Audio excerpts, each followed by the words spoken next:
As the last hint of dusk faded into the horizon, the forest of Willowbrook wrapped itself in a hush. The sky shifted from a soft peach to a deep, velvety blue, and the moon, round, bright, and full, climbed slowly over the pine trees, spilling silver light over every twisted branch, every wild berry bush, and every quiet meadow. Little fox Mia lay curled up in her den beneath the roots of a gnarled apple tree, her reddish-orange fur glowing softly in the moonlight that seeped through the cracks. Her big, amber eyes were wide open, staring at the faint shadow of a spiderweb on the wall of her den, and no matter how hard she tried to close them, sleep eluded her.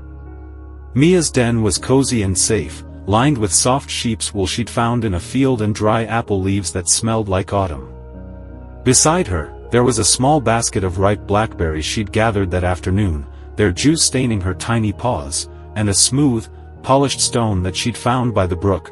She liked to hold it when she felt restless, because it was warm and heavy, like a little hug. Everything around her was meant to calm her, but her mind was racing, filled with tiny, busy thoughts that wouldn't quiet down. "Why won't sleep come?" Mia whispered, her voice as soft as the rustle of dry grass. She stretched out her paw and touched the stone beside her, feeling its warmth seep into her fur. She thought about the flock of sheep she'd seen grazing in the meadow that morning, their soft bleats echoing through the trees, and wondered if they were curled up safely in their pen, warm and dry. She thought about the honeycomb she'd spotted high up in an oak tree, glistening golden in the sun, and wondered if the bees were sleeping soundly inside, dreaming of sweet nectar. She even thought about the little girl who'd visited the forest that afternoon, wearing a red coat and carrying a basket, and worried if she'd found her way home before dark. These thoughts swirled around in her head like leaves in a light wind, light but persistent, making her eyelids feel heavy but her mind wide awake. Maybe I should go outside, Mia thought. Maybe the night air will calm me, and maybe the moon will tell me a secret that helps me sleep. She carefully crawled out of her den, her paws stepping softly on the cool earth, trying not to make a sound. She didn't want to wake the other animals who were already fast asleep. The forest at night was a magical place. The moonlight turned the grass into a silver carpet, and every dewdrop on the leaves sparkled like a tiny diamond, catching the light of the moon and stars. The air was cool and fresh, mixed with the scent of pine needles and the faint, sweet aroma of night-blooming jasmine. Mia took a deep breath, and the cool air filled her lungs, making her feel a little lighter, as if some of her worries had drifted away with the breeze. She trotted slowly along the winding path that led to the brook, her paws barely making a sound on the soft moss. Along the way, she passed many sleeping animals, a family of badgers curled up together in their underground den, their soft snores echoing faintly, a little owl chick nestled in its nest high up in a pine tree, its head tucked under its wing. Even the busy ladybugs had crawled under the leaves of a daisy, their red and black shells glowing softly in the moonlight. "Everyone is asleep but me," Mia sighed, stopping at the edge of the brook. The water was calm and clear, like a mirror, reflecting the moon, the stars, and the trees that lined its banks. She could see small fish swimming slowly at the bottom, their silver scales glinting in the moonlight, as if they were dancing to a song only they could hear. The brook gurgled softly as it flowed over smooth stones, a gentle, rhythmic sound that felt like a lullaby. Just then, she heard a soft, melodic sound, like a tiny voice singing, but not quite. It was faint, almost like a whisper, coming from the other side of the brook. Mia's ears perked up, her curiosity getting the better of her. She carefully hopped over the stones that jutted out of the water, her paws landing softly on each one, until she reached the other bank. There, sitting on a large, flat rock, was a tiny hedgehog named Hugo. He was small, even for a hedgehog, with soft, brown spines and big, round eyes that shone in the moonlight. In his paws, he held a small, glowing flower. Its petals were white, and it emitted a soft, warm light, like a tiny lantern. The melodic sound was coming from the flower, a gentle hum that seemed to match the gurgle of the brook. "Hello," Mia said softly, not wanting to startle him. Hugo looked up, his eyes wide with surprise, then smiled, a small, gentle smile that made his cheeks look round and cozy. "I'm Mia. I couldn't sleep, and I heard your flower singing." "What is it?" "Hello, Mia," Hugo said, his voice tiny and soft, like the rustle of a dandelion. "This is a moonflower. It only blooms at night, and it sings a lullaby to help the forest sleep. My grandma gave it to me. She said it has magic in its petals, magic that calms worried hearts. I'm Hugo, by the way. I come here every night to let the moonflower sing, to make sure all the animals sleep well." "That's beautiful," Mia said, sitting down gently beside him, careful not to get pricked by his spines. "I wish it could calm my heart. I have too many thoughts, and I can't fall asleep." "It can," Hugo said, holding the moonflower out to her. "Just listen to its song, and breathe slowly. Let the sound wrap around you, like a warm blanket. The moonflower knows how to quiet busy minds. It sings the song of the moon, and the moon always knows how to calm us." Mia leaned closer, her ears drooping softly as she listened to the moonflower's hum. It was soft, and melodic, and it seemed to blend perfectly with the gurgle of the brook and the rustle of the wind. She closed her eyes and took a slow breath, in and out, letting the sound fill her ears and her heart. For a moment, her thoughts slowed down, and she felt a little calmer. "Look up," Hugo said softly. Mia opened her eyes and looked at the sky. The moon was higher now, shining brighter than ever, and the stars were twinkling like tiny lights, as if they were joining in the moonflower's song. In the distance, perched on a branch of an old oak tree, was a wise old owl named Professor Barnaby. He was the oldest animal in the forest, and he knew all the secrets of the night. "Professor Barnaby," Mia called softly, waving her paw. The owl turned his head, his big, round eyes glowing in the dark, and hooted softly, a warm, welcoming sound. "Would you tell us a story? I think a story might help me sleep." Professor Barnaby fluttered down from his branch and landed gently on the rock beside them, his wings folding neatly at his sides. His feathers were gray and soft, and his face was lined with wisdom, like the bark of the old oak tree. "Of course, little Mia," he said, his voice deep and warm, like a cozy fire on a cold night. "I have a story about the moon and a little fox just like you, who couldn't sleep because her mind was too busy. Once upon a time," Professor Barnaby began, his voice slowing down, as if he was wrapping the story in a soft blanket, "there was a little fox named Lila, who lived in a forest just like this one. Every night, when the moon rose, Lila would curl up in her den, but she could never fall asleep. Her mind was always busy. She thought about the food she'd gather the next day, the friends she'd play with, the things she was scared of. She worried about everything, and her worries kept her awake. One night, Lila decided to go outside and find the moon. She thought if she could talk to the moon would help her sleep. She walked through the forest, following the moonlight, until she reached a brook, just like this one. There, she met a little hedgehog with a moonflower, just like Hugo. The hedgehog told her to listen to the moonflower's song, but Lila was too busy worrying to listen. She wanted answers, not music. The hedgehog took her to see the wise old owl, who told her a secret: the moon doesn't give answers to our worries. Instead, it gives us peace.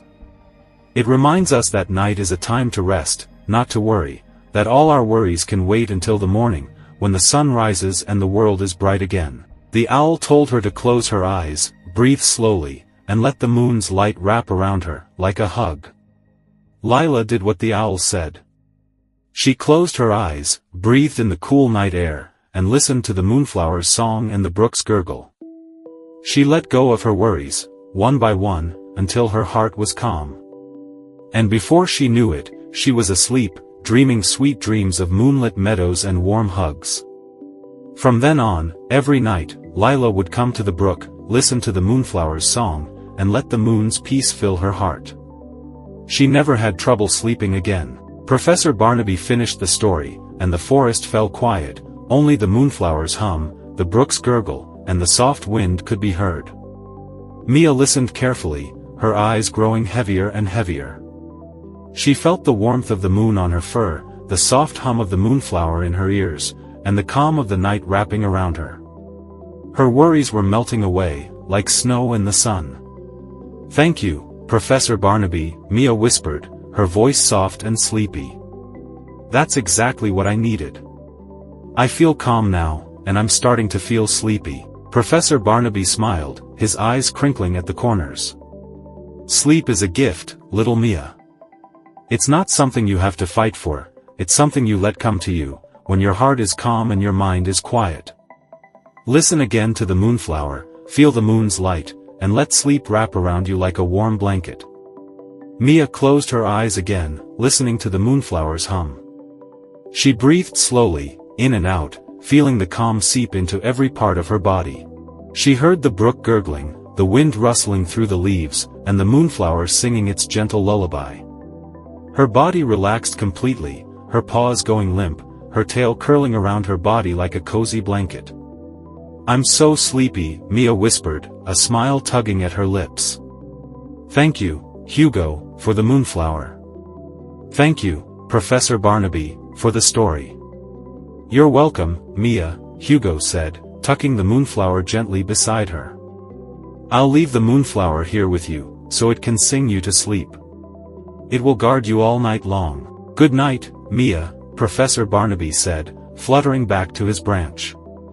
"Sleep well, little one. The moon is watching over you, and the forest is keeping you safe." Mia nodded, her eyes still closed. She slowly stood up, her legs feeling light and wobbly, and trotted back across the brook, guided by the soft light of the moonflower. She crawled back into her cozy den, lay down on her bed of wool and apple leaves, and pulled the moonflower close to her chest. Its warm light and gentle hum wrapped around her, like a hug from a friend. "Good night, Hugo," she whispered, her voice barely audible. "Good night, Professor Barnaby. Good night, moonflower. Good night, moon." The moonflower's hum grew softer, and the moonlight streamed through the cracks of her den, warming her fur.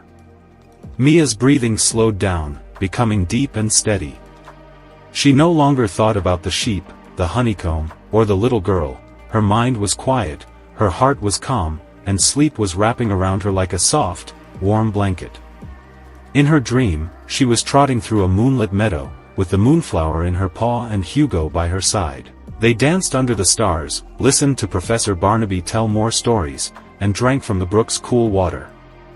Everything in her dream was warm and beautiful, full of joy and peace, and she laughed softly in her sleep, her voice as light as a feather.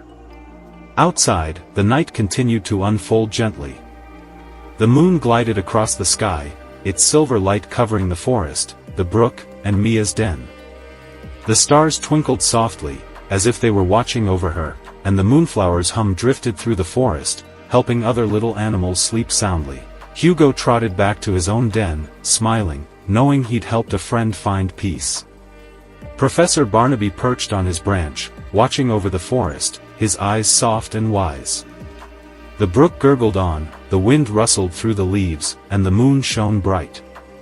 The whole forest was quiet and peaceful, wrapped in the moon's gentle light, guarding the sweet dreams of every creature. "Good night, little Mia. Good night, gentle moon. Good night, shining stars. Good night, kind Hugo.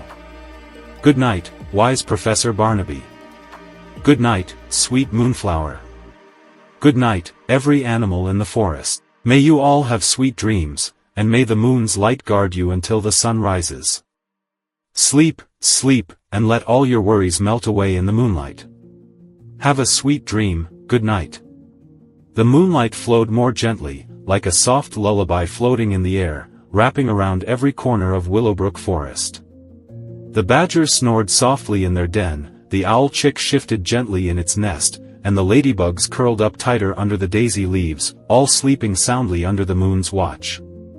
Hugo curled up in his den, his paws tucked under his chin, dreaming of moonflowers and new friends. Professor Barnaby closed his eyes, resting for a moment, knowing the forest was safe and peaceful. The moonflower beside Mia's den continued to glow softly, its hum fading into the night, as if it was singing one last lullaby before the morning came. The brook kept gurgling its gentle song, the water rippling softly, reflecting the moonlight and the stars, like a mirror full of warmth. The jasmine by the brook exhaled its sweet fragrance more quietly, drifting into every den, mixing with the sweet breath of sleeping animals, weaving a soft and beautiful dream net. The wind blew more gently, brushing over the leaves, the grass, and the den entrances, making a soft, shushed sound, as if telling the whole forest, "Rest in peace, for the night is long and warm, and the morning will bring new light and joy." Mia slept more and more soundly, her breathing slow and steady, her little heart calm and peaceful. In her dream, she was still trotting through the moonlit meadow, dancing with Hugo, and listening to Professor Barnaby tell more warm stories, stories about the moon's magic, stories about the friendship between foxes and hedgehogs, stories about the small joys that the night forest hides. She laughed softly in her dream, her voice as light as a dandelion seed, floating in the quiet night. The moon slowly moved across the sky, its silver light still gentle and warm, never fading. The stars blinked lazily, one by one, as if they were also falling into a sweet sleep. The whole forest was immersed in this quiet and warm atmosphere, no noise, no worries, only the soft sound of wind, brook, and the gentle breathing of sleeping animals. Good night, dear Willowbrook Forest. Good night, every warm soul. Sleep well, and when you wake up, the first ray of morning sun will kiss your face, the fresh dew will moisten the grass, and all beautiful things will be waiting for you. Sweet dreams, forever and ever, good night.